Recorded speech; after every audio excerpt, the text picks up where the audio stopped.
Well, a number of Serie A sides have bolstered their squads in this transfer window, from Colomwani to Kyle Walker and a bunch more as well, as you can see. Well, this January transfer window, it can be kind of a tricky one and is notorious for transfers that often at times don't pan out. So we thought we'd play a little game of buyer beware. We've got a transfer rumour report, and we're going to see what you guys think. Boom or bust is the game. It's supposed to be boom or doom, no? Boom or doom, yes. Right? Boom. Costco guys.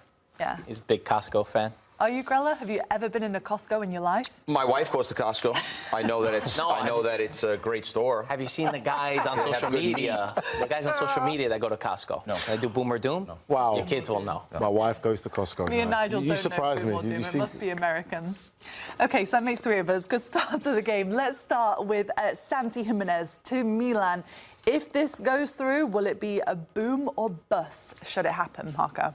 Depends on the price. I think for 40 million, I'm nervous about investing in there. Milan certainly need a center forward. They're lacking that. Morata's good, but he likes to come into the midfield more. Tammy's a little bit wasteful with his opportunities. I'm a little skeptical with getting a guy from Dutch football if he can replicate that here in Serie A. So I'm going to say if you pay 40 million, bust. But if you can get a deal, it could be good. You scoffed at that, Nigel, when he said from Dutch football. You didn't like that statement? I think that's harsh. It's very harsh. I'm just wary. Yeah, you could be wary. I think for me, I would say it's a bust because I don't think right now the environment at AC Milan is good. So that's the only reason why I would say. I think Santi Giménez is a talented player, but going into that environment right now, I don't think it's a great fit. Oh, so you're saying it's bad for Giménez? From a player perspective? Yeah, from a player's perspective, I'm saying it's bad for him. Wait for something else for a different club? I would say go to a different club. That's my opinion. Yeah, I don't think we've seen enough of AC Milan a lot to know that right about now it's not a great environment. There's some issues there. So from Giménez's perspective, you turned down Milan you're at Feyenoord. I mean, there's other clubs interested as well in him. And you just said you It's didn't hard to like turn down Milan. Where do you fall then, Grell? You go, but do you... I find them. They have no strikers. Morata is not the striker that they thought they were getting. He's not on the last man. He's not dangerous. Abraham's, like Marco said, he's wasteful with his opportunities. He's scoring goals. He's a great age. I think 40 million's okay. They've spent more than that on players that don't even play. Chukwueze is a perfect example. He scored the winner today, obviously, but he hasn't been good for them. And so, yeah, why not? Bring in some fresh blood. He's a good striker. Why not? OK, let's talk about Napoli then. On the other hand, we just talked about their January window just before this. Karim Adeyemi seems to be the name that's on Conte's top of his wish list. Is this a boom or a bust? This is a boom, absolutely. We said they need the reinforcement. I think it would help their chances. Adeyemi could be a profile that's perfect for Napoli. They need somebody that's fast, that's electric, that could dribble 1v1. We saw what he did last year, obviously going to the Champions League final with Dortmund. And if Antonio Conte looks at a profile and he says, I could get the most out of him, because Adeyemi could have his highs and he could have his lows as well. He's also injury prone, which is a problem. But I think also for the fee that they're talking about, it's not a bad move at all. I'm boom. Okay. I like it. Are you boom too, Nige? I am boom. It's what Dortmund do. I think it's the right time to cash in on Adeyemi. The next one coming through at Dortmund right now is Gittins. He'll probably be the next one after that. And I think Conte will be a great fit for him. Young lad, great talent. I don't think he still lived up to the expectations that we've had of him from what we've seen of him. Definite boom. I think it makes sense. He eats fufu like you eat pasta. You don't even know what fufu is, do you? I do. Oh, you do? Ah, I forgot about you. No. If I'm Conte, I get in the car and go pick him up tonight. Go and grab him right away, because I think what they were talking about, Garnacho for 70 million. Obviously, he's a younger player, but for Adeyemi's got a lot of quality. We saw him in the Champions League campaign last season.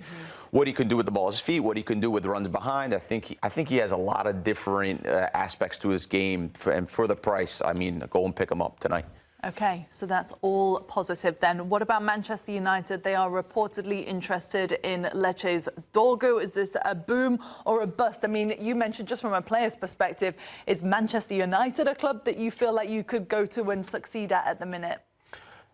It's a tough one. That one there is about personal conversations you might have with the manager. I think Marco has got a great point on this young man that we had conversations about. What's your thoughts on it? Yeah, I've been following him for a while. He's very good going forward, as I mentioned before. Defensively, he can make mistakes, and that's what you need to understand. As a young player, 20 years old, exactly. They love to build up players, but then if a youngster makes a mistake, he could be torn down, and moving in January is always difficult. Again, this is also one with the price tag, because Man United do need a left wing back.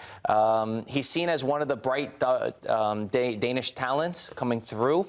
I think it could be a bust, though. I'm scared of going to Manchester United now, especially if the price tag's there. And then if you don't perform right away, they could tear you down right back down. Grella, if you're a player in this current market, say you're Dorgu, do you make the jump thinking, yes, 100%, it's Manchester United? 100%. Yeah, Man United, it's the but Premier League. It's big money. It's a dream move for him. On the flip side, for Man United, you need more proven guys. Like from the player's perspective, I agree with Grella. You're not going to turn around to go to Man United. But from what we're asked to do right now and analyse it, it's a bust. If he can't defend and struggling already at this young age, he's going to have a baptism of fire going to the Premier League. We just saw the young centre-back that Manchester City just bought and put him into a baptism of fire last night, Kosanov, and it was hard to watch. And it was like that young man was nearly in tears. He's going to Manchester United. He has to understand the magnitude and the microscope is going to be under him, over him every single game, and especially now with the players they've got there and Amorim being able to recruit his players. If he doesn't perform, he's going to be under it. So I think, for me, it's a bust. It's a risk. You need someone proven. And to go to maybe the worst Manchester United team of all time, as Amorim put it a couple of weeks ago, would be a bit of a scary situation, even though it is Manchester United after all.